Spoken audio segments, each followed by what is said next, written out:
Chapter 15.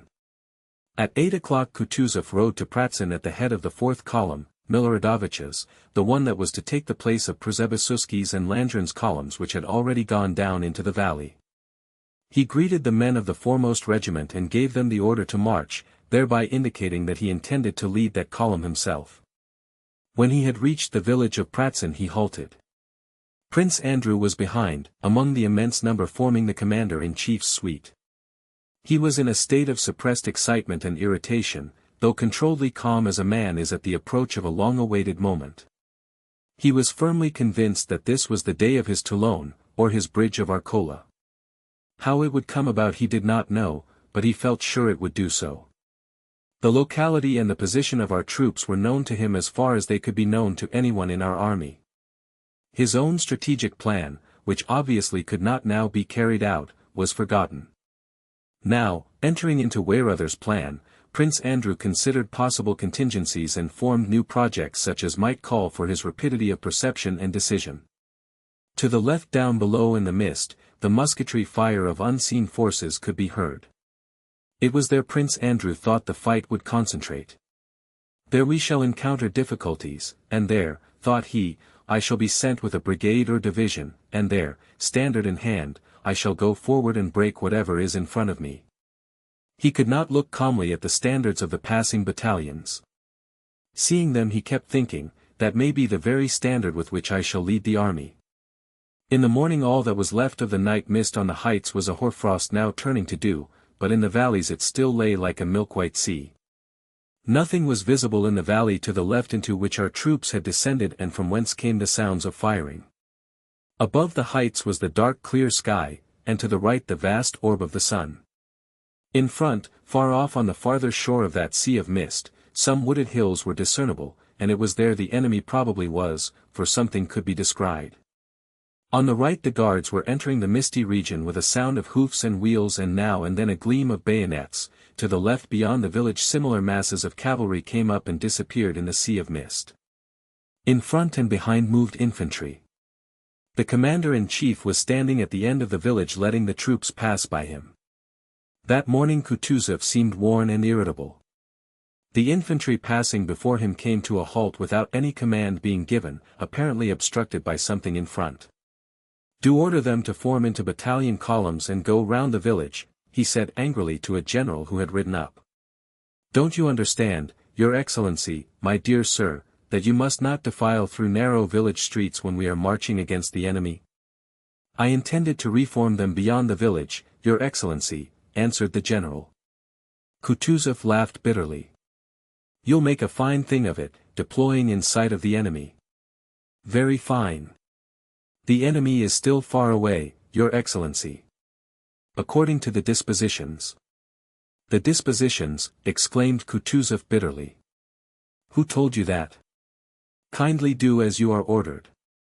"Yes, sir."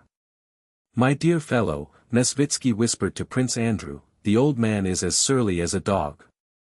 An Austrian officer in a white uniform with green plumes in his hat galloped up to Kutuzov and asked in the Emperor's name had the fourth column advanced into action. Kutuzov turned round without answering and his eye happened to fall upon Prince Andrew, who was beside him. Seeing him, Kutuzov's malevolent and caustic expression softened, as if admitting that what was being done was not his adjutant's fault, and still not answering the Austrian adjutant, he addressed Bolkonsky. "Go, my dear fellow, and see whether the 3rd Division has passed the village. Tell it to stop and await my orders." Hardly had Prince Andrew started than he stopped him. "And ask whether sharpshooters have been posted," he added. "What are they doing? What are they doing?" he murmured to himself, still not replying to the Austrian. Prince Andrew galloped off to execute the order. Overtaking the battalions that continued to advance, he stopped the 3rd Division and convinced himself that there really were no sharpshooters in front of our columns. The colonel at the head of the regiment was much surprised at the commander-in-chief's order to throw out skirmishers.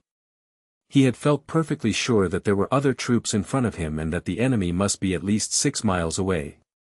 There was really nothing to be seen in front except a barren descent hidden by dense mist. Having given orders in the commander-in-chief's name to rectify this omission, Prince Andrew galloped back. Kutuzov still in the same place, his stout body resting heavily in the saddle with the lassitude of age, sat yawning wearily with closed eyes. The troops were no longer moving, but stood with the butts of their muskets on the ground. All right, he said to Prince Andrew, and turned to a general who, watch in hand, was saying it was time they started as all the left flank columns had already descended. Plenty of time, Your Excellency, muttered Kutuzov in the midst of a yawn. Plenty of time, he repeated. Just then at a distance behind Kutuzov was heard the sound of regiments saluting, and this sound rapidly came nearer along the whole extended line of the advancing Russian columns. Evidently the person they were greeting was riding quickly. When the soldiers of the regiment in front of which Kutuzov was standing began to shout, he rode a little to one side and looked round with a frown. Along the road from Pratzen galloped what looked like a squadron of horsemen in various uniforms. Two of them rode side by side in front, at full gallop. One in a black uniform with white plumes in his hat rode a bobtailed chestnut horse, the other who was in a white uniform rode a black one. These were the two emperors followed by their suites. Kutuzov, affecting the manners of an old soldier at the front, gave the command, "Attention," and rode up to the emperors with a salute. His whole appearance and manner were suddenly transformed.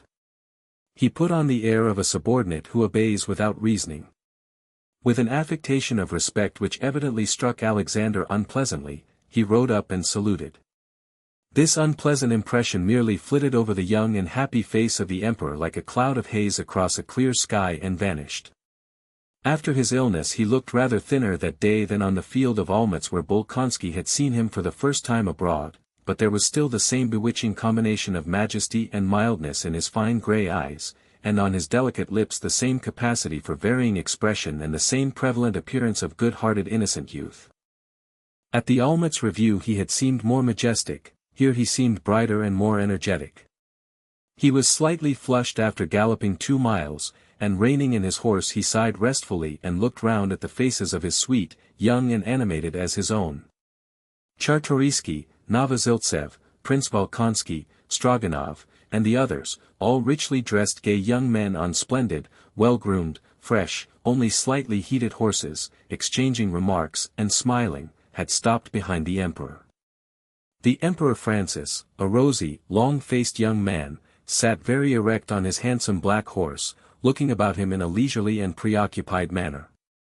He beckoned to one of his white adjutants and asked some question. Most likely he is asking at what o'clock they started, thought Prince Andrew, watching his old acquaintance with a smile he could not repress as he recalled his reception at Brunn. In the emperor's suite were the picked young orderly officers of the Guard and Line regiments, Russian and Austrian. Among them were grooms leading the Tsar's beautiful relay horses covered with embroidered cloths. As when a window is opened a whiff of fresh air from the fields enters a stuffy room, so a whiff of youthfulness, energy, and confidence of success reached Kutuzov's cheerless staff with the galloping advent of all these brilliant young men. "Why aren't you beginning, Michael Illarionovitch?" said the Emperor Alexander hurriedly to Kutuzov, glancing courteously at the same time at the Emperor Francis. "I am waiting, Your Majesty," answered Kutuzov, bending forward respectfully. The Emperor, frowning slightly, bent his ear forward as if he had not quite heard. "Waiting, Your Majesty," repeated Kutuzov. Prince Andrew noted that Kutuzov's upper lip twitched unnaturally as he said the word, "waiting." "Not all the columns have formed up yet, Your Majesty." The Tsar heard but obviously did not like the reply. He shrugged his rather round shoulders and glanced at Novoziltsev who was near him, as if complaining of Kutuzov.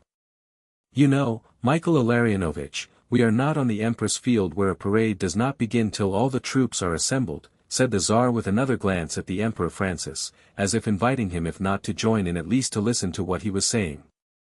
But the Emperor Francis continued to look about him and did not listen. "That is just why I do not begin, sire," said Kutuzov in a resounding voice, apparently to preclude the possibility of not being heard, and again something in his face twitched. "That is just why I do not begin, sire, because we are not on parade and not on the Empress Field," said he clearly and distinctly. In the Emperor's suite all exchanged rapid looks that expressed dissatisfaction and reproach.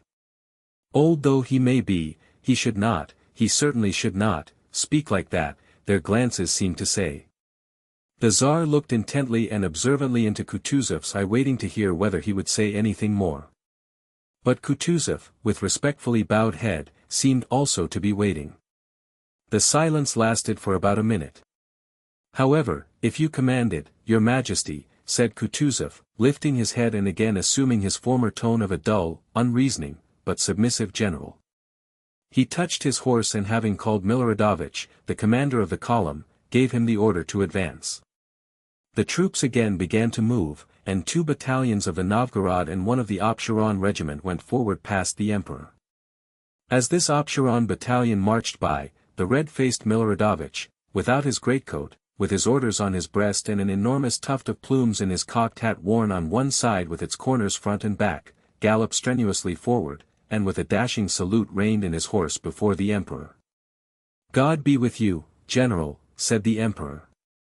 "Ma foi, sire, nous ferons ce que sera dans notre possibilité, sire," he answered gaily, raising nevertheless ironic smiles among the gentlemen of the Tsar's suite by his poor French.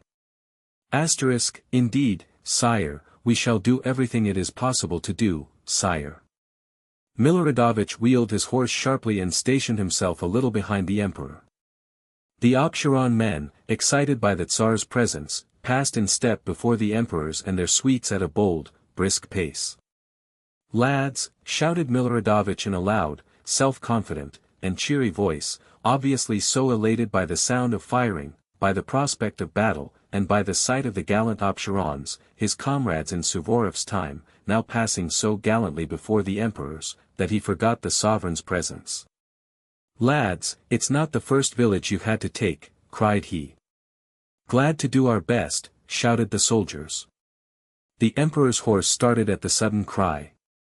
This horse that had carried the sovereign at reviews in Russia bore him also here on the field of Austerlitz, enduring the heedless blows of his left foot and pricking its ears at the sound of shots just as it had done on the Empress field, not understanding the significance of the firing, nor of the nearness of the Emperor Francis Black Cob, nor of all that was being said, thought, and felt that day by its rider.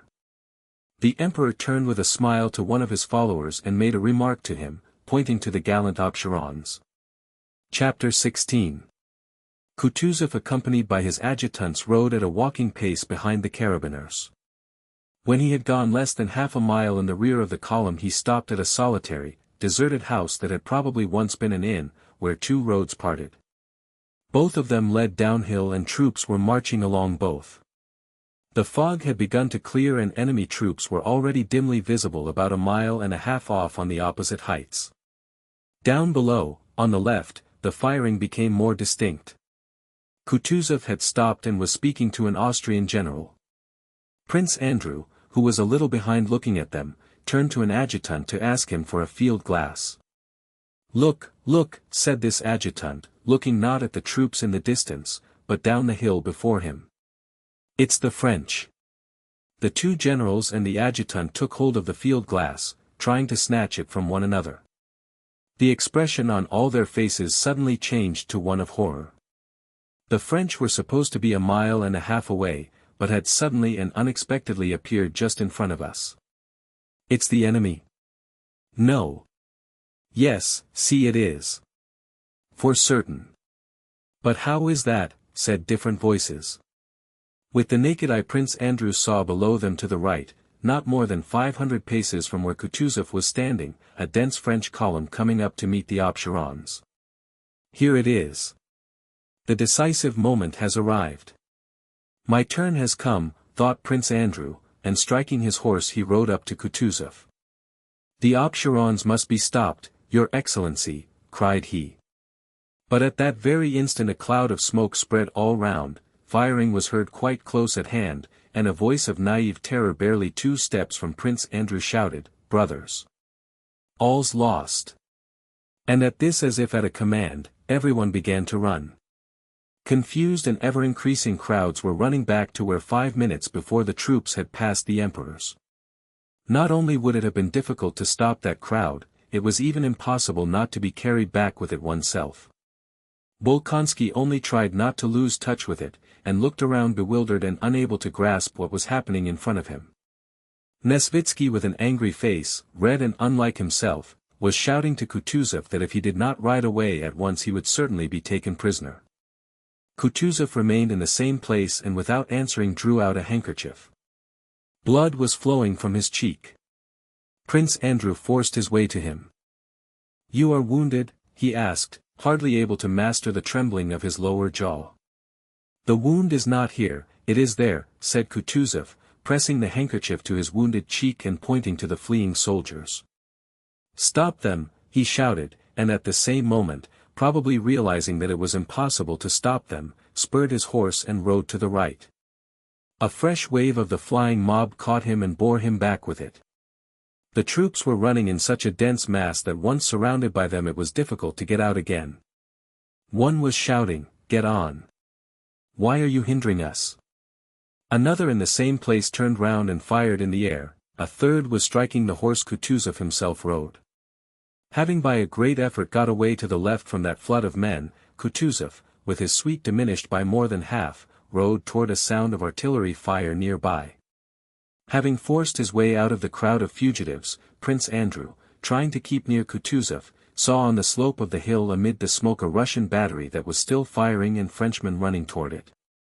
Higher up stood some Russian infantry, neither moving forward to protect the battery nor backward with the fleeing crowd. A mounted general separated himself from the infantry and approached Kutuzov. Of Kutuzov's suite only 4 remained. They were all pale and exchanged looks in silence. "Stop those wretches," gasped Kutuzov to the regimental commander, pointing to the flying soldiers, but at that instant, as if to punish him for those words, bullets flew hissing across the regiment and across Kutuzov's suite like a flock of little birds. The French had attacked the battery and, seeing Kutuzov, were firing at him. After this volley the regimental commander clutched at his leg, several soldiers fell, and a second lieutenant who was holding the flag let it fall from his hands. It swayed and fell, but caught on the muskets of the nearest soldiers. The soldiers started firing without orders. "Oh! Oh! Oh!" groaned Kutuzov despairingly and looked around. "Bolkonsky," he whispered, his voice trembling from a consciousness of the feebleness of age, "Bolkonsky," he whispered, pointing to the disordered battalion and at the enemy, "what's that?" But before he had finished speaking, Prince Andrew, feeling tears of shame and anger choking him, had already leapt from his horse and run to the standard. "Forward, lads," he shouted in a voice piercing as a child's. "Here it is," thought he, seizing the staff of the standard and hearing with pleasure the whistle of bullets evidently aimed at him. Several soldiers fell.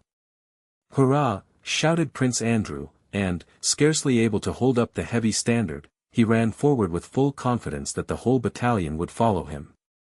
And really he only ran a few steps alone. One soldier moved and then another and soon the whole battalion ran forward shouting, "Hurrah!" and overtook him. A sergeant of the battalion ran up and took the flag that was swaying from its weight in Prince Andrew's hands, but he was immediately killed. Prince Andrew again seized the standard and, dragging it by the staff, ran on with the battalion. In front he saw our artillerymen, some of whom were fighting, while others, having abandoned their guns, were running toward him. He also saw French infantry soldiers who were seizing the artillery horses and turning the guns round. Prince Andrew and the battalion were already within 20 paces of the cannon. He heard the whistle of bullets above him unceasingly and to right and left of him soldiers continually groaned and dropped. But he did not look at them, he looked only at what was going on in front of him, at the battery. He now saw clearly the figure of a red-haired gunner with his shako knocked awry, pulling one end of a mop while a French soldier tugged at the other. He could distinctly see the distraught yet angry expression on the faces of these 2 men, who evidently did not realize what they were doing. "What are they about?" thought Prince Andrew as he gazed at them. "Why doesn't the red-haired gunner run away as he is unarmed? Why doesn't the Frenchman stab him? He will not get away before the Frenchman remembers his bayonet and stabs him." And really another French soldier, trailing his musket, ran up to the struggling men, and the fate of the red-haired gunner, who had triumphantly secured the mop and still did not realize what awaited him, was about to be decided. But Prince Andrew did not see how it ended. It seemed to him as though one of the soldiers near him hit him on the head with the full swing of a bludgeon. It hurt a little, but the worst of it was that the pain distracted him and prevented his seeing what he had been looking at. What's this? Am I falling? My legs are giving way, thought he, and fell on his back. He opened his eyes, hoping to see how the struggle of the Frenchman with the gunners ended, whether the red-haired gunner had been killed or not and whether the cannon had been captured or saved. But he saw nothing. Above him there was now nothing but the sky, the lofty sky, not clear yet still immeasurably lofty, with grey clouds gliding slowly across it. How quiet, peaceful, and solemn, not at all as I ran, thought Prince Andrew, not as we ran, shouting and fighting, not at all as the gunner and the Frenchman with frightened and angry faces struggled for the mop. How differently do those clouds glide across that lofty infinite sky. How was it I did not see that lofty sky before? And how happy I am to have found it at last. Yes. All is vanity, all falsehood, except that infinite sky. There is nothing, nothing, but that. But even it does not exist, there is nothing but quiet and peace. Thank God.